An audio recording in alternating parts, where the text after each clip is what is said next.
Oh, the 2000s. Such a simpler time. The fashion, the music, the games. Consoles didn't need 4K Ultra HD graphics or cost $500 or more.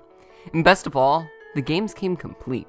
No need for DLC or updates to fix day one bugs, just pop that disc in and get playing. One of the most popular consoles at the time was the Nintendo Wii. If you don't remember the Wii craze of the mid-2000s, let me tell you a little story from my past that might help you understand just how crazy people were for the Wii. Alright, so it's Christmas of 2006, and the Wii had just come out. Now, of course, like any kid of that time, I was dead set on getting it for Christmas. I wrote letters to Santa, asked my parents almost every day whether or not I'd get one. I so badly wanted to play Wii Bowling on my TV screen. I'd seen commercials for it for months now and had even tried it at a friend's birthday party in one of those cool video game trucks. There was no way I wasn't getting it for Christmas. So the day came, and I ran down the stairs to open my presents. I had opened all of my presents, and to my horror, there was no Wii. I got a letter from Santa in my stocking saying that all the Wiis in our area were sold out and that I'd have to wait until my birthday to get one. Now, after analyzing the letter and questioning why exactly that'd be a problem that there weren't any in our area when he can literally fly anywhere in the world to get me one, I shrugged it off and waited those 3 months to get it on my birthday. I later learned that my parents bought that Wii off a scalper for $800 because still, after 5 months of it being released, it still couldn't be found anywhere. I had friends who had to wait up to 2 years to get theirs because of how rare these things were, but, you know, at least they still have theirs. My sister sold mine 2 years ago for rent money. So the Wii. How did something so different from any other console of its generation become a worldwide phenomenon? How did it change the future for gaming, and how are we feeling its impacts on the industry today? Well, it all started with a little game called Wii Sports.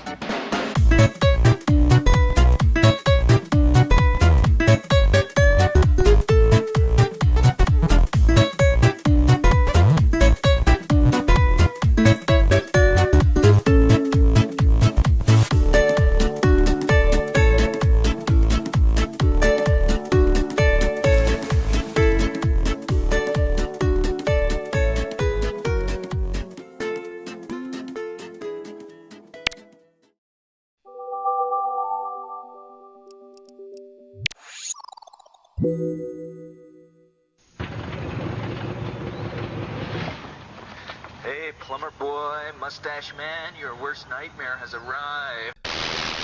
Back in the early 2000s, Nintendo wasn't doing so great. They had just released their GameCube and, well, it wasn't doing so hot. See, ever since Sony released their PlayStation, Nintendo was falling behind.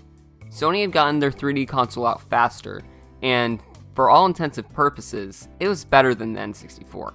It had better graphics, used discs instead of cartridges, and because of the use of disc, it made it easier for third parties to want to go make games for it, which is still a repercussion Nintendo's feeling to this very day. And it didn't get any better for them in the next generation. Sony only got more popular. They had a new rival, Microsoft's Xbox, and Nintendo was using tiny discs? Discs. There's two S's. How do you say that? Discs. Discs. Discs. Nintendo was not helping themselves.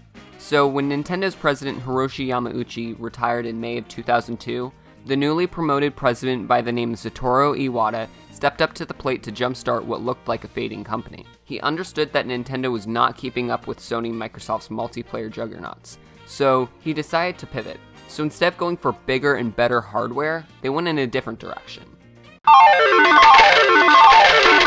Nintendo had learned from their newly released handheld console that something as unique as a dual-screen system could draw in players that, without it, may have not even been interested.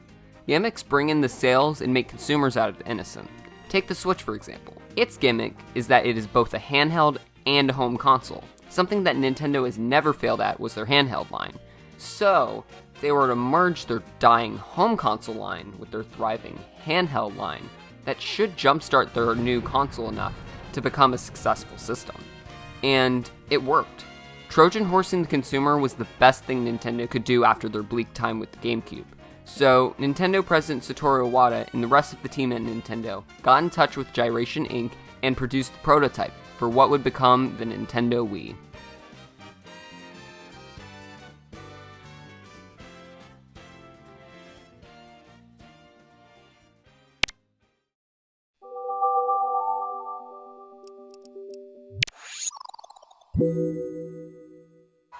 We would like to play. The Wii released in North America on November 19th, 2006 to critical acclaim. Something that was apparent from this release that Nintendo failed to do in their past systems was advertise to a wider range of people. Everyone, when they think about Wii ads, always remembers how they would advertise not just to kids, but to adults, parents, and even grandparents. Doing this second-handedly draws in kids, because there's nothing like wanting to play what the big kids are playing when you're just a kid. If you remember anything from the mid to late 2000s, it's that Wiis were everywhere. Whether you were on a cruise ship, those video game trucks that I mentioned earlier, or even your local Verizon store, they were everywhere. And that was due to its brilliant marketing. They focused in on one game, and that game was Wii Sports. See, it was the Wii's pack-in game, which means that with most Wii consoles also came Wii Sports. Some people bought the Wii just to play Wii Sports. You weren't buying the Wii to play games like Call of Duty or Halo, you were buying it for the Nintendo charm. Whether that be the Mii's, the catchy Wii Shop music, or even the cute little bow these two eyes do in the commercials, it was always for the brand. Things like the Mii's drew an emotional attachment to these games, because for the first time in gaming history, you could play as yourself. That's crazy to think about. Yeah, in games like Pokemon and other RPGs, you could name the character the same as your name, but this time you could actually customize your character so much that they looked just like you. I remember vividly sitting in front of my TV as a kid with my sister making Mii's for our family and friends. And once we'd run out of people in the real world to make, we would make characters from our favorite movies, TV shows, books, everything. She was going through a severe preteen girl phase, so she made all the characters from Twilight, while I would usually stick to Nickelodeon characters like SpongeBob, Timmy Turner, and Danny Phantom. Making these characters and then being able to play as them in Wii Sports was mind-blowing as a child. Never once before could you just make an avatar and then play as them in a video game. I feel like we take these small things for granted when we look back at video games nowadays. Character customization has grown so much since the Wii. Just take a look at a game like Cyberpunk 2077, for example. Let's move on to talk about the game this video is actually about. What made this game so special? And why, after 15 years, is it still number 4 on the best-selling games of all time list? Well, I've got to say it's accessibility. You literally play games that you already know how to play, but this time use a controller and a TV screen to simulate that experience. I vividly remember playing Wii Bowling in 2017 on the cruise deck of a cruise I was taking with my family during spring break. And you won't believe me, but I'd say 80% of the people that were playing were over the age of 50 years old. Yeah, those statistics may be a little skewed, seeing that on average 50% of passengers on cruise ships are usually over the age of 50, but that just goes to show how popular this game was with people of all ages. Kids, parents, elderly, everyone loved the Wii. I'd say the only people that may have not been so kind to the Wii were the older teens and young adults who were too busy on their Xbox 360s playing Call of Duty.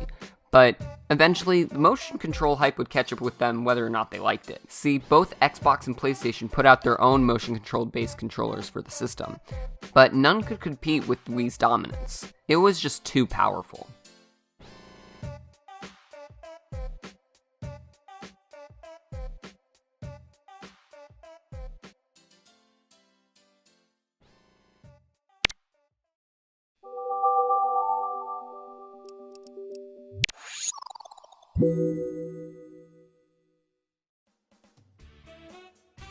At this point, the Wii had taken off and showed that it was to be taken seriously. Great games like Mario Galaxy and Mario Kart Wii had come out, and while doing extremely well, they still hid in the shadows of the Wii line of games. Wii Sports, Wii Sports Resort, Wii Play, Wii Party, Wii Fit. These games are classics from my childhood, as they probably are for many of you. I remember family game nights with my family just laughing our butts off when we throw the bowling ball backwards and seeing all of our Mii's jump up in the air. I remember playing Wii Bowling without the wrist straps and almost hitting our TV and getting it taken away for a week. I remember those good times I had with my friends playing Mario Kart and getting pissed every single time I got sniped by a blue shell. I loved the Wii. It's why I'm a Nintendo fan today. And had Wii Sports never come out, not only would I probably have not become a Nintendo fan, Nintendo might not even exist today. That sounds a little extreme, but it wouldn't be impossible. If Nintendo had another flop right after the GameCube, they likely would have become a software-only company. I remember seeing videos like this one from MatPat in 2017, arguing that Nintendo might be better off ditching the hardware and moving towards a business strategy more like Sega because of their colossal failure that was the Wii U. But if we know Nintendo, we know they've always got a trick up their sleeve. Thanks for watching.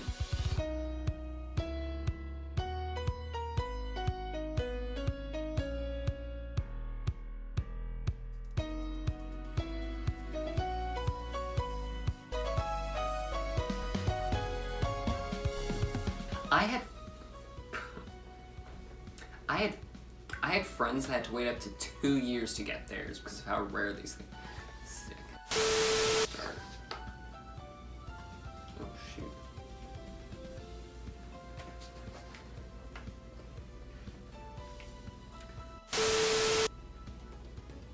I